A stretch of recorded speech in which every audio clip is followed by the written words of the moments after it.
आलू और ये पालक की सब्जी बनाएंगे। चलो आगे देखते जाओ क्या हो रही है।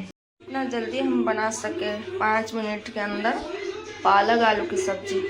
देखिए देखिए अदा टुकड़ा किछि और रसुण पत्र 3-4 पिस नहीं टिके छेची देवा।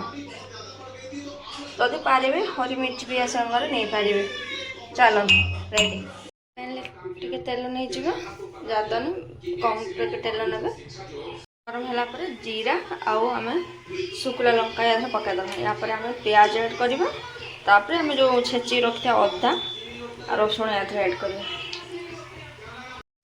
सब आम ऐड कर प्याज अदा रसुण छेचा और ये हमें हरी मिर्च रखा दुटा टमाटर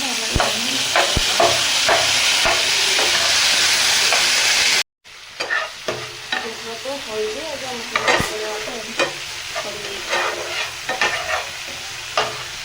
सुंदर देखा